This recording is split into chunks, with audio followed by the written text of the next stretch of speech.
सास की बीमारी। शादी के ठीक बाद नेहा की सास की तबीयत बहुत खराब हो गई। बताइए क्या हुआ है आपको? बेटे की शादी थी तो थकान हो गई, मौसम बदल रहा है तो जुकाम और बुखार हो गया। ऊपर से बहू के घर का खाना पता नहीं कैसा था कि पेट भी खराब हो गया।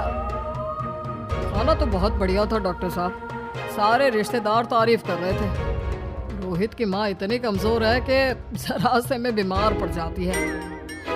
डॉक्टर साहब आप सारी जांच करके देखिए, मुझे ऐसी क्या बीमारी है कि मेरी तबीयत ठीक ही नहीं रहती। फिलहाल तो ज्यादा कुछ नहीं है, पहले आपके जुकाम बुखार और पेट का इलाज कर लेते हैं, फिर बाकी के टेस्ट करवा लेंगे। अभी आप ये दवाइयाँ ले आइए। पिताजी मैं डॉक्टर साहब को छोड़कर और दवाइयाँ लेकर आता हूँ। माँ जी तो बीमार थी, इसलिए नेहा ने किचन संभाल लिया। माँ जी अब आपकी तबीयत कैसी है?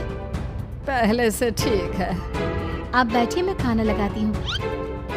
तेरे बाबूजी और रोहित ने खाना खा लिया? रोहित तो टिफिन लेकर ऑफिस गए हैं माँ, और बाबूजी ने खाना खा लिया है। आप शुरू कीजिए। यह क्या, खाने में इतना तेल इतने मसाले? अरे अभी अभी तो तबीयत ठीक हुई है मेरी, तुम क्या मुझे वापस बीमार करना चाहती हो? नहीं माँ जी, ऐसा नहीं है। क्या हुआ? देखो ये बहू ने कैसा खाना बनाया है। खाना तो बहुत ही स्वादिष्ट था। अरे मैं ये खाना खाऊंगी तो बीमार हो जाऊंगी ना। ओह हाँ, बहू को अभी पता नहीं ना तुम्हारे बारे में, रोहित समझा देगा उसे। देख बहू, अच्छे से समझ लेना कि इस घर में कैसा खाना बनता है। हाँ माँ जी, मैं समझ लूंगी, लेकिन अभी आप कुछ तो खा लो। ये खाना खा लूंगी तो कल का खाना खाने के लिए बचूंगी भी नहीं। सास की बातें सुनकर नेहा उदास हो गई। उसने रोहित के घर आते ही उससे माँ जी के खाने के बारे में पूछा। आज माँ जी ने मुझे खाने के लिए बहुत बुरा भला कहा। माँ को मसालेदार और तेल घी वाला खाना सूट नहीं करता, वो बीमार पड़ जाती हैं। ऐसी क्या बीमारी है माँ जी को? पता नहीं, आज तक कई डॉक्टरों को दिखाया, कितने टेस्ट करवाए, लेकिन कोई बीमारी पकड़ में ही नहीं आई। नेहा को कुछ समझ में तो नहीं आया, लेकिन उसने अपनी सास के हिसाब का खाना बनाना सीख लिया। माँ जी आज तो खाना ठीक है ना? खाना तो ठीक है, लेकिन ये मुआ रेडियो क्यों चल रहा है इतनी तेज आवाज में? वो माँ जी मैं अकेले काम करते करते बोर हो रही थी ना, तो टाइम पास करने के लिए चला दिया। तेरे इस टाइम पास के चक्कर में मेरा सर दर्द से फटने लगा है। तेज आवाज से मुझे माइग्रेन हो जाता है। सॉरी माँ जी, मुझे पता नहीं था। तुम्हें जब तक सब पता चलेगा तब तक मैं तो भगवान के पास ही पहुंच जाऊंगी। नहीं नहीं, ऐसा मत कहिए ना माँ जी। अब मैं कहीं भूख से ही ना मर जाऊं। खाना मेरे कमरे में रख दो। बेचारी नेहा, उस दिन उसे बहुत दुख हुआ। नेहा तुम रो क्यों रही हो? आज माँ जी ने मुझे बहुत बुरा भला कहा, मैं तो सिर्फ रेडियो सुन रही थी। ओहो, तुम माँ की बातों का बुरा मत मानो, उन्हें तेज आवाज से सर दर्द होने लगता है, दर्द की वजह से बोल दिया होगा कुछ। लेकिन मुझे तो ये सब पता ही नहीं था ना, इसलिए बाबूजी ने मुझे पहले ही फोन करके सब कुछ बता दिया, और मैं तुम्हारे लिए ये हेडफोन लाया हूँ। अब तुम अपने गाने भी सुन सकती हो और माँ को परेशानी भी नहीं होगी। ये सिर्फ एक बात का हाल है, लेकिन माँ को तो हर चीज से परेशानी है। अब क्या कर सकते हैं, माँ बीमार ही इतनी रहती है। लेकिन माँ को ऐसी कौन सी बीमारी है? तुम्हें बताया तो था, किसी भी डॉक्टर को माँ की बीमारी समझ में नहीं आ रही। अब तुम भी ये सब सोचना छोड़ दो, ये हेडफोन लो और अपने पसंद के गाने सुनो। रोहित के गिफ्ट से नेहा की एक परेशानी तो दूर हो गई, लेकिन उसके मन में कई सवाल खड़े हो गए। आज मैं देर से उठा हूँ या तुम जल्दी उठ गई? वो माँ जी को कल रात भर सर दर्द हुआ ना, तो जल्दी उठकर उनकी जगह मैंने पूजा कर दी। अरे वाह, अच्छा अच्छा, हे भगवान ये किसकी करामत है? ये तो माँ जी की आवाज है। चलो चल के देखते हैं। क्या हुआ माँ? अच्छा, ये घर में गुलाब कौन लाया? मुझे नहीं पता, मैं तो अभी उठा हूँ। माँ जी आप कल रात भर सो नहीं पाई, तो मैंने जल्दी उठकर पूजा पाठ किया। घर में फूल नहीं थे ना, तो मैं बाजार से गुलाब के फूल ले आई। नेहा, माँ को गुलाब के फूल की एलर्जी है। अब मुझे ये कैसे पता होगा?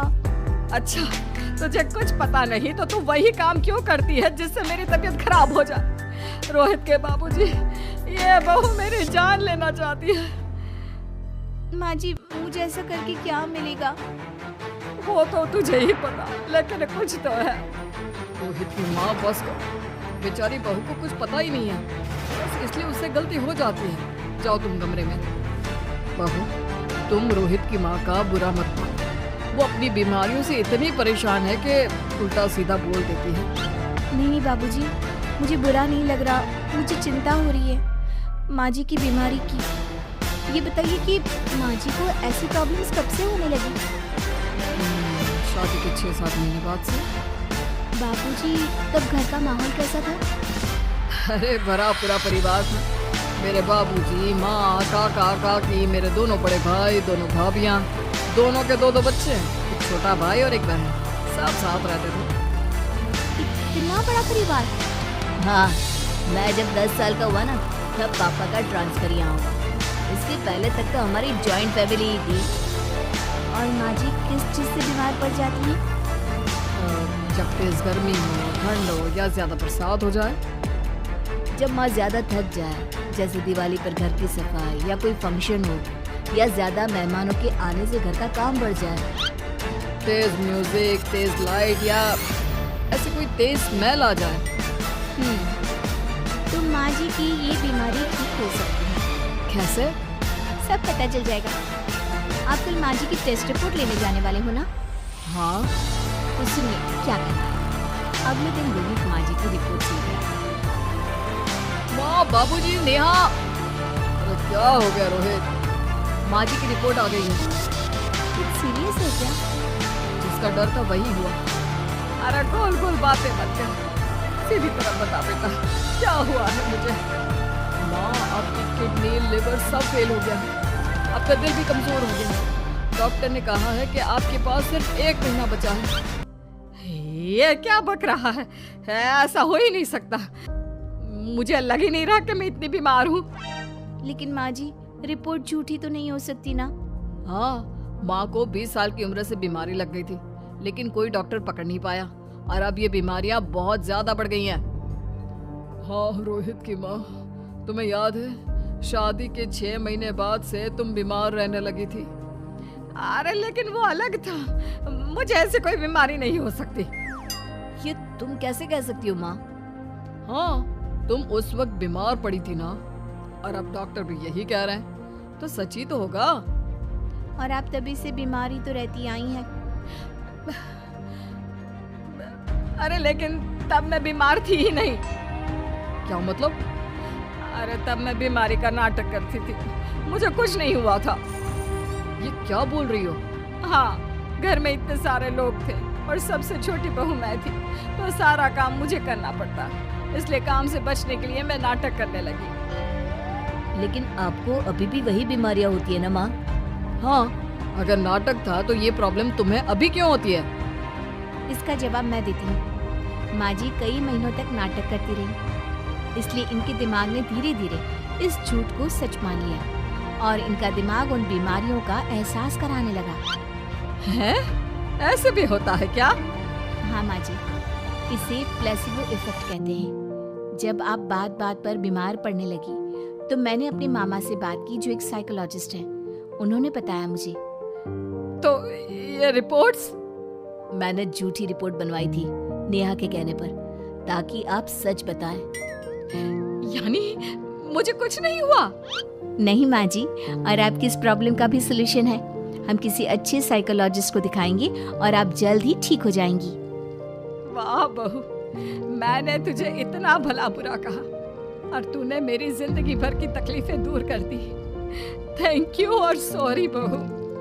अरे मुझे भी तो सॉरी कहो, पूरी जिंदगी तुम्हारी सेवा की है, वो भी झूठ मूठ की बीमारी के लिए।